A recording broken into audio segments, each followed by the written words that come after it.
کی سوانح حیات کیا رہی اور طرز عمل ان کی زندگی کا کیا تھا؟ اعوذ باللہ من الشیطان الرجیم، بسم اللہ الرحمن الرحیم، وبہ نستعین وہو خیر وناصر ومعین۔ سب سے پہلے پروردگار عالم کی بارگاہ میں شکر ادا کرتی ہوں کہ ایسی محترم ہستیوں کے بارے میں بات کرنے کی اس نے توفیق ہمیں دی ہے، اور امام زمانہ جل اللہ تعالی فرجہ الشریف سے میں مدد طلب کرتی ہوں کہ مولا اس مسئلے پر بات کرنے کی جو جرت انہوں نے ہمیں دی ہے اس میں مددگار بھی رہیں۔ الہی آمین۔ آیت اللہ مامخانی، جن کا نام ہے اصل میں آیت اللہ عبداللہ مامخانی، جی ان کے جو بابا گزرے ہیں وہ محمد حسن مامخانی ہیں، وہ خود بھی ایک بہت بزرگ عالم دین گزرے ہیں۔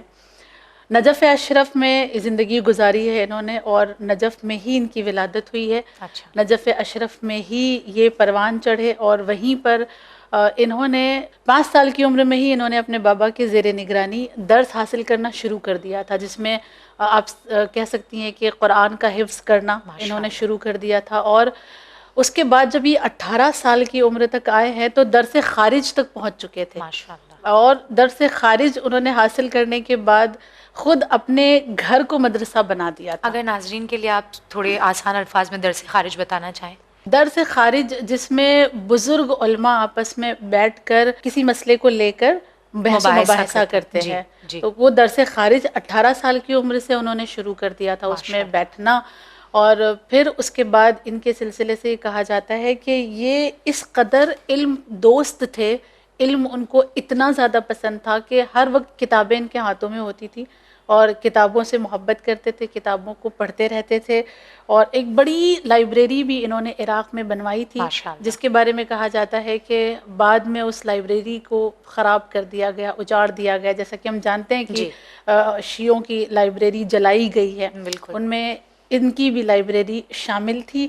اور بس اتنا کہہ دیں کہ ان کی تمام بہت ساری کتابیں بھی انہوں نے لکھی ہے، جن میں سے ایک جو بہت زیادہ مشہور ہوئی میرۃ الرشاد کتاب، اور وہی میرۃ الرشاد کتاب جو ہے ان کے وصیت نامے کو کتابی شکل دی گئی۔ اچھا، یعنی اتنا بڑا وصیت نامہ تھا کہ وہ پوری کتاب میں تبدیل کر دیا گیا۔ اپنے بچوں کو جو انہوں نے وصیت کی ہے وہ وصیت اتنی طویل تھی کہ اس کو کتاب کی شکل دی گئی، اور اس کا پھر ترجمہ جب ہو کر آیا تو اس کتاب کو آئینہ اخلاق کا نام دیا گیا، اور آج ہر مدرسے میں درس اخلاق میں یہ کتاب پڑھائی جاتی ہے۔ کیا بات ہے! یہ ان کی وصیت کی کتاب ہے جو اتنی زیادہ مقبول ہوئی اور مشہور ہوئی کہ آج ہر طالب علم اخلاق کو جب اپنے آپ سنوارنا چاہتا ہے تو ان کی کتاب میرۃ الرشاد کو پڑھتا ہے۔ ماشاءاللہ۔ تو اس کتاب کی سب سے پہلی وصیت کیا تھی، یا یوں کہہ لیں سب سے اہم وصیت کیا تھی؟ سب سے پہلے اگر اس کتاب میں دیکھیں تو انہوں نے اپنے فرزند کو مخاطب کر کے جو وصیت کی ہے، دعا دیتے ہیں پہلے جی، اور کہتے ہیں کہ اے میرے فرزند، اللہ تم پر رحمت نازل کرے۔ اور پھر انہوں نے سب سے پہلے مرحلے پہ عقیدے کی بات کی، کیا بات ہے! اور کہا میرے لال، اصول دین کا جو عقیدہ ہے اس عقیدے کو دلیل کے ساتھ سمجھنا، کیا بات ہے! اور اس کی دلیل کو ہمیشہ اپنے ساتھ رکھنا۔ ایسا نہ ہو کہ اصول دین کا عقیدہ تو تمہارے پاس ہو مگر دلائل لیکن نہ ہو، دلائل تمہارے پاس نہ ہو۔ کیا بات ہے! اور یہ سب سے پہلا ہی مرحلہ انہوں نے کتنا خوبصورت بتایا کہ عقیدہ اگر درست ہے تو اعمال درست ہے، بے شک، اگر عقیدہ خراب ہے تو پھر اعمال کوئی اعمال کسی کام کا نہیں۔ جی، اسی لیے سب سے زیادہ انہوں نے زور دیا عقیدے پر، اور کہا اصول دین میں اپنے عقیدے کو مضبوط کرنا اور دلیل کے ساتھ مضبوط کرنا۔ کیا بات! دوسرے مرحلے پر جو اہم انہوں نے وصیت کی وہ یہ کہ اے میرے فرزند، اللہ کی اطاعت کرتے رہنا اور گناہوں سے ڈرتے رہنا۔ ٹھیک ہے، بچنا ایک ہوتا ہے ڈرنا، ٹھیک ہے، جب ڈریں گے تو ہی بچیں گے۔ بالکل، ہمارے استاد ہمیشہ ہم لوگوں سے کہا کرتے تھے کہ گناہ کو ایسے سمجھو نا کہ وہ ایک سانپ ہے، قریب جاتے ہو اس کے نہیں جاتے ہو، کیوں؟ اس لیے کہ ڈرتے ہو۔ تو ڈرنا پہلا مرحلہ ہے، بچنا دوسرا مرحلہ ہے، لہٰذا انہوں نے نہیں کہا کہ گناہوں سے بچنا۔ تو یعنی انسان جب تک کسی چیز کے خدشے سے، اس کے خطرے سے واقف نہیں ہوگا تب تک اس سے بچے گا نہیں، اس سے بچے گا نہیں، لہٰذا انہوں نے کہا اپنے بیٹے سے میرے فرزند گناہوں سے ڈرتے رہنا۔ ٹھیک، اس کے بعد فرماتے ہیں کہ بہت اہم ایک جملہ ان کی وصیت کا، کہتے ہیں میرے بیٹے، تم صحت کو غنیمت ہائے سمجھنا ہائے ہائے، کیا بات. بیماری سے پہلے، فرصت کو غنیمت سمجھنا مصروفیت سے پہلے، قوت کو غنیمت سمجھنا کمزوری سے پہلے، اور زندگی کو غنیمت موت سے سمجھنا پہلے. موت سے پہلے. یہ شاید امیر المومنین کے جملے ہیں. دیکھیں انہوں نے جو وصیتیں کی ہیں نا اپنے بچوں سے، ہر ایک گوشے کو کور کیا ہے انہوں نے اپنی وصیت میں، اور ہر ایک گوشہ جب انہوں نے بیان کیا تو اس کے ذیل میں انہوں نے حدیث اور روایات بھی لکھی ہے. یہ نہیں کہ بس اپنی باتیں نہیں دل کی سے ہیں کوئی بات. اور پھر ظاہر ہے کہ جس کے پاس اہل بیت کے جملے ہوں وہ اپنے جملے کیوں کہے گا. تو انہوں نے بہت ساری روایات کا سہارا لیتے ہوئے اپنی وصیت کو مکمل کیا، اور یہ فرماتے ہیں. اور اس کے بعد ایک روایت بھی نقل کی کہ تم کبھی اپنی جو وقت فرصت کے جو اوقات ہوتے ہیں تم اسے رائگاں نہیں جانے دینا، اس لیے کہ رسول اسلام صلی اللہ علیہ وآلہ وسلم نے ابو ذر سے فرمایا تھا، اے ابو ذر تم اپنے وقت کو خرچ کرنے میں درہم و دینار سے بھی زیادہ کنجوس رہنا. یعنی درہم و دینار میں جو کنجوسی کرتے ہو خرچ کرنے کے لیے، عمر میں جب اپنی گزارنا، وقت جب گزارنا، تو اس میں اس سے بھی زیادہ تم کنجوسی اختیار کرنا، تاکہ تمہیں وقت جو ہے درجات دے سکے اور تمہارے درجات کو بلند کر سکے، تمہاری آخرت کا سامان بن سکے. اور پھر انہوں نے ایک روایت نقل کی کہ نبی کریم نے فرمایا تھا کہ روز محشر سب سے زیادہ افسوس جنت والے بھی اس بات پر کریں گے کہ اے کاش ہم نے فرصت کو غنیمت سمجھا ہوتا اور آج جس درجے پر ہے اس سے بلند درجہ مل سکتا تھا. اور اس کے بعد انہوں نے توکل، قناعت، سخاوت، عہد وفا، انصاف و مروت، حلم، عفو، حسن اخلاق کے بارے میں ساری باتیں کی ہیں اپنے. ظاہر ہے جس کی وصیت تو پوری کتاب لکھ دی گئی، اس کو ہم آدھے گھنٹے میں کیسے کور کر لیں گے. تو وہ سب ان ساری چیزوں کا تذکرہ کرتے ہوئے ہر ایک چیز کے لیے انہوں نے روایت بھی نقل کی ہے. ہم لوگ یہاں پر اکتفا کرتے ہیں. جی. تو اہل بیت علیہ السلام کی محبت کے لیے انہوں نے کوئی خاص، کوئی مخصوص وصیت کی؟ ظاہر ہے ہر عالم دین جو عروج تک پہنچا ہے ان کی وہ محبت سے، ائمہ کی محبت اور ان کے توسل کے ذریعے سے پہنچا ہے. اس لیے جس نے در حسین پہ سر کو جھکا دیا وہ شخصیت جہاں میں ابھرتی چلی. بے شک. اسی وجہ سے اب تک میں نے جتنے بھی علماء کی وصیت کو پڑھا ہے، ہر ایک کی وصیت میں یہ ایک جملہ ضرور مجھے ملا ہے کہ اہل بیت سے توسل کرنا، اہل بیت سے توسل کرنا.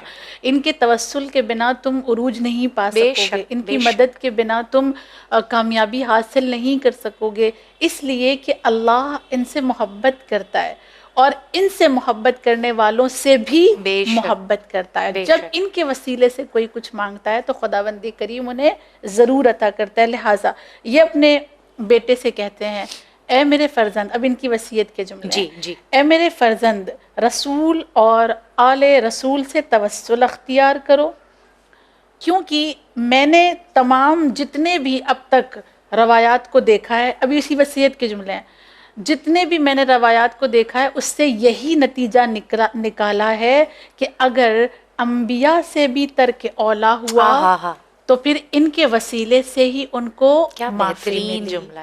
اور پھر انہوں نے ذکر کیا حضرت آدم کا کہ اللہ نے آدم کو خلق کیا، آدم نے ان کے انوار کو دیکھا اور سوال کیا پروردگار یہ نور کس کا ہے؟ تو اللہ نے جواب دیا حضرت آدم کو، آدم یہ وہ ہے جو دنیا کی سب سے بہترین مخلوق ہے. جب مشکل آ جائے ان سے توسل کرنا، ان کے وسیلے سے مانگنا، کیونکہ اللہ کہتا ہے میں نے یہ طے کر لیا ہے کہ جو ان کے وسیلے سے مجھ تک پہنچے گا میں اس کو کبھی رد نہیں کروں گا اور ان کی حاجات کو قبول کروں گا. یہ ایک بات ہو گئی. پھر اس کے بعد انہوں نے کہا بڑی شدت کے ساتھ کہ اے میرے فرزند وصیت کرتا ہوں کہ عزائے حسین کو کبھی ترک نہ کرنا.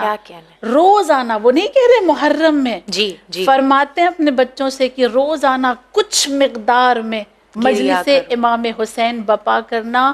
سب کو نہ بلا سکو، گھر والوں کو جمع کر کے مصائب حسین پڑھ کے گریہ کرنا، اور یہ ترک نہ ہو، روزانہ ہو یہ. اس کے بعد انہوں نے کہا میں وصیت کر رہا ہوں اے میرے فرزند کہ تم ہر مہینے زیارت حسین کو جانا. اللہ اکبر. اگر ہر مہینے نہ جا سکو، سال میں 7 جگہ ایسی ہے، 7 مقامات ایسے آتے ہیں جہاں تمہیں امام حسین کے در پر ہونا چاہیے. وہ 7 جگہ کہا: شب عاشور، روز عاشور، 40، اس کے بعد اول رجب، پھر 15 رجب، پھر 15 شعبان، اور شب عید الفطر، اور اس کے بعد کا روز عرفہ. اللہ ہم سبھی کو توفیق دے کہ ہم بھی ان میں سے ہو سکیں. الہی آمین. اور پھر کہا کہ اگر ان 7 ایام میں تم کربلا نہ جا سکو تو سال میں ایک بار جانا. سبحان اللہ.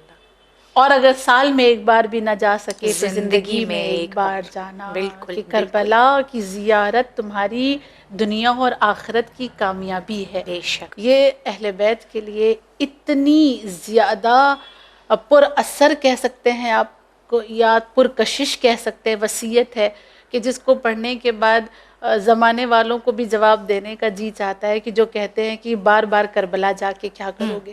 اتنے بزرگ علماء ہیں، یہ اپنے بچوں سے بار بار کہہ رہے ہیں ہر مہینے جاؤ، سال میں 7 مرتبہ جاؤ، نہیں تو 1 مرتبہ تو جانا ہی ہے. انہوں نے اہمیت بتائی ہے مجلس امام حسین کی، زیارت امام حسین کی، اور توسل اہل بیت کی. جی. اور مجھے وہ شعر یاد آتا ہے کہ سرمایہ حیات میرا یوں تو کچھ نہیں، لیکن غم حسین سے میں فیضیاب ہوں. بے شک. کہ جس کے پاس غم حسین ہے اس کو پھر اور کسی چیز کی ضرورت ہی نہیں ہے. اور یقین جانے یہ اہل بیت کی محبت سر چشمہ ہے ہر اچھائی کا. بے شک. کہ ان کی وصیت میں اگر اہل بیت کی محبت کے علاوہ اور کچھ نہ بھی ہوتا تو بھی زندگی کا کامیاب ہونے کے لیے کافی تھا.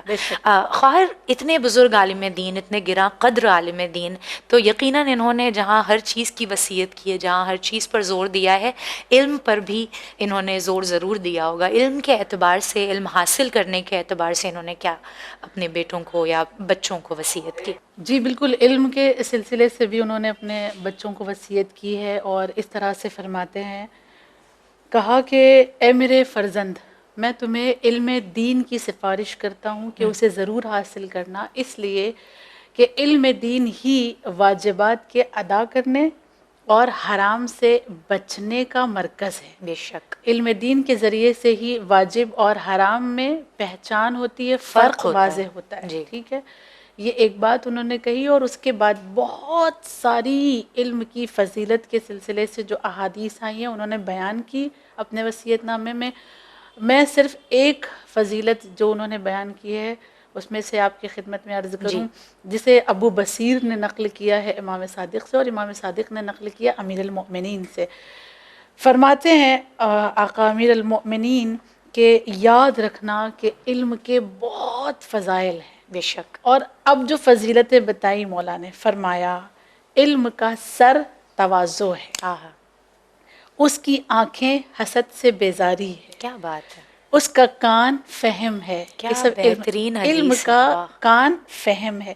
اس کی زبان صداقت ہے. سبحان. اس کا قلب حسن نیت ہے. ہائے. پھر کہا علم کا پیر زیارات علماء ہے. کیا بات. پھر کہا کہ اس کا اسلحہ ادب ہے، اس کی تلوار رضائے الہی ہے، اور اس کا ذخیرہ گناہوں سے اجتناب ہے. کہ رسول اللہ نے ایک مقام پر اسی چیز کو نظر میں رکھتے ہوئے فرمایا، اے ایمان لانے والو، ایمان کا بہترین وزیر علم ہے. سبحان اللہ. علم کا بہترین وزیر حلم ہے. واہ.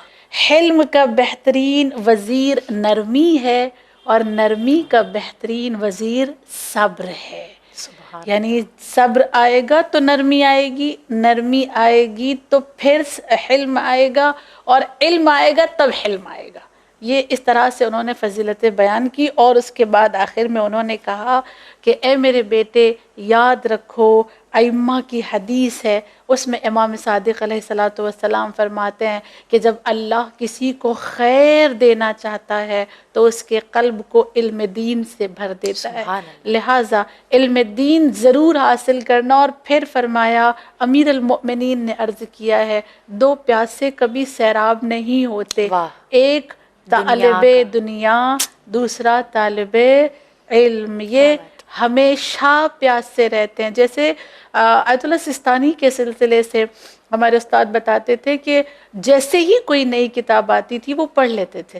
اور جب ایک بار وہ مریض ہوئے، بیمار ہوئے اور انہوں نے کتابیں منگوائیں کہ مجھے پڑھنے کے لیے دو، تو جتنی بھی جدید کتابیں تھیں، نئی کتابیں، سب ان کے سامنے لا کے رکھ دی گئی. تو انہوں نے کہا یہ ساری میں پڑھ چکا ہوں، اللہ اکبر، یہ سب کچھ میں پڑھ چکا ہوں. کیا بات. یہ یعنی طالب علم جو ہوتا ہے نا، وہ عمر کی آخری مزہ ہے، ایک ذائقہ ہے علم بے کا، شک، جس بے کو مل شک، گیا پھر وہ اور چاہتا ہے اور چاہتا ہے، اس کی گہرائی میں اترنا چاہتا ہے. بالکل. لہٰذا یہ اپنے بچوں سے وصیت کر رہے ہیں کہ علم دین ضرور حاصل کرنا، کہ یہ تمہیں آخرت میں کامیابی عطا کر اور دے پھر گا. ہم اگر علم نہیں حاصل کریں گے تو کون کرے گا؟ ہمارے پاس شہر علم ہے، ہمارے پاس در شہر علم بے ہے، شک، بے اور شک. اگر ہم علم کے میدان میں پیچھے رہ جائیں تو پھر افسوس کا مقام ہے. دیکھیں یہاں اگر بریکٹ میں آپ کی خدمت میں یہ بات جی. عرض کروں کہ خود امیر المؤمنین نے علم سے اتنی محبت کی کہ اپنے دشمنوں کو بھی جاہل دیکھنا پسند نہیں کیا. بالکل لوگوں کو کہنا پڑا کہ اگر علی نہ ہوتے تو ہم ہلاک ہو جاتے. بالکل. یہ جملہ کس وجہ سے کہا جا رہا تھا؟ کیا مولا کوئی ان رشوت کی دی گئی تھی، زیادتی نہیں یاد تھی؟ یا مولا کو کوئی رشوت دی گئی تھی، پیسے دیے گئے تھے؟ معاذ اللہ. ٹھیک ہے جی. کہ جو کہا جا رہا ہے کہ علی نہ ہوتے تو ہم ہلاک ہو جاتے. کیا کیا تھا مولا نے؟ اسے نہیں آتا تھا، مولا نے بتا دیا تھا. واہ، علم میں اس کی مدد کی تھی. کیا اور یہ نہیں کہا کہ چونکہ میرا دشمن ہے میں علم میں مدد نہیں کروں گا. دشمنوں کو بھی جاہل دیکھنا امیر المؤمنین نے گوارا برداشت نہیں تھا. نہیں جی. کیا اور اس کی بھی مدد کی. لہٰذا ہم سب کی توجہ علم پر رہے اور اللہ ہمیں ایسا علم دے جس کے ساتھ ہم عمل پیرا ہو سکے انشاءاللہ. علم کے ساتھ ہمیں عمل کی توفیق بالکل، ملے. بغیر عمل کے علم بے شک شاید کسی فائدے کا نہیں ہے، رائے گاہ ہے. خیر کوئی وظیفہ اس وصیت نامے میں آیت اللہ مامقانی نے بیان کیا ہو جس سے ہمارے ناظرین کچھ استفادہ حاصل کر سکیں؟ ہر علماء کی وصیت میں کہیں نہ کہیں اپنے بچوں کے لیے وظیفے ملتے ہیں. جی. انہوں نے جو اپنے بچوں سے وصیت کے طور پر کہا کہ ان چیزوں کا خیال رکھنا، ان چیزوں کو پڑھنا، اس میں سب سے پہلے آ رہا ہے یاد الہی، ذکر الہی. جی. فرماتے ہیں کہ اے میرے فرزند، یاد خدا کو اپنی زندگی بنا لو اور کبھی اپنے دل سے یاد خدا کو نکالنا نہیں. اگر یاد خدا دل میں رہی تو شیطان ہلاک ہو جائے گا، وہ کبھی تمہارے قریب نہیں آ سکے گا اور اللہ کی قدرت کو تم حاصل کر سکو گے. اور فرمایا اے میرے فرزند، جانتے ہو اللہ نے ابراہیم کو خلیل کیوں بنا لیا؟ اس لیے کیونکہ حضرت ابراہیم بہت زیادہ ذکر الہی کیا کرتے تھے. زبان تھک جائے تو دل سے ذکر کرتے رہو، مگر وہ ذکر کبھی رکنا نہیں چاہیے. پھر فرمایا اے میرے بیٹے، میں تمہیں وصیت کرتا ہوں کہ روزانہ صبح کے وقت استغفار کرنا اور 100 مرتبہ اس طرح سے کہنا ماشاء اللہ لا حول ولا قوت الا باللہ استغفر اللہ. جب 100 مرتبہ یہ مکمل ہو جائے تو پھر 10 مرتبہ کہنا سبحان اللہ والحمد للہ ولا الہ الا اللہ واللہ اکبر. اور فرمایا اے میرے بیٹے، میں چاہتا ہوں، وصیت کرتا ہوں، سفارش کرتا ہوں کہ قرآن کا چاہے کچھ حصہ ہی صحیح مگر روزانہ ضرور پڑھنا. اور اگر قرآن بیٹھ کر پڑھنے کی تمہیں فرصت نہ ملے تو روزانہ 3 مرتبہ توحید کی تلاوت کر لینا کہ تمہیں پورے قرآن پڑھنے کا اجر روزانہ ملتا رہے. یہ بہت چھوٹی چھوٹی سی بات. اور پھر انہوں نے آخر میں اپنے بچوں سے وصیت کی اے میرے بچوں، اے میرے بیٹوں، میں تم سے وصیت کرتا ہوں کہ تسبیح حضرت زہرا کا ساتھ کبھی نہ چھوڑنا، اس لیے کہ یہ ہر مصیبت میں تمہارا ساتھ دینے والی تسبیح ہے. اور اس کے بعد آخر میں کہا کہ اے میرے فرزند، اگر چاہتے ہو کہ شیطان تم سے دور بھاگتا رہے، کبھی تمہارے قریب نہ آئے، تو ہمیشہ اپنی زبان سے پر جاری رکھنا لا الہ الا اللہ ولا حول ولا قوت الا باللہ العلی العظیم صلی اللہ علی محمد و آلہ الطاہرین. یہ ہمیشہ دہراتے رہنا جب بھی یاد آئے، اور شیطان تم سے اس طرح سے دور رہے گا. یہ چھوٹی چھوٹی سی باتیں ظاہراً اگر دیکھا جائے تو ہمیں لگے گا کہ کتنی جرنل باتیں ہیں، لیکن ایک بزرگ عالم دین نے اگر ایسی وصیت کی ہے، اس کا مطلب یہ ہے کہ اس کا اثر بہت زیادہ ہوگا، بالکل، جس کو ہم ابھی شاید نہ سمجھ سکیں، لیکن جب یہ ہماری زندگی کی روٹین بن جائے تو شاید ہمیں اس کے اثرات فرق خود دکھائی بالکل دیں گے۔ بالکل۔ جزاک اللہ خیر، نہ صرف یہ کہ اس وصیت سے ہمارے ناظرین استفادہ حاصل کریں گے، بلکہ میں پرسنلی کہوں کہ مجھے خود بہت کچھ پتہ چلا ہے، اور اللہ توفیق دے کہ نہ صرف ان باتوں کو ہم سن سکیں، ان کی واہ واہی کر سکیں، بلکہ ان کی غرا قدری کو سمجھیں اور ان پر عمل پیرا بھی ہو سکے۔ بہت بہت شکریہ خواہر آپ کا۔ عزیزان محترم، یہ تھی وصیت آیت اللہ عبداللہ مامقانی، کہ جو ایک بہت ہی گراں قدر بزرگ عالم دین گزرے ہیں، اور اللہ نے ہمیں توفیق دی کہ ان کی وصیت کو ہم نے آپ کے سامنے پیش کیا، اور اللہ ہمیں اور زیادہ توفیق دے اسی طریقے سے ہم اور علماء دین کی وصیات آپ کے سامنے لاتے رہیں، اور اللہ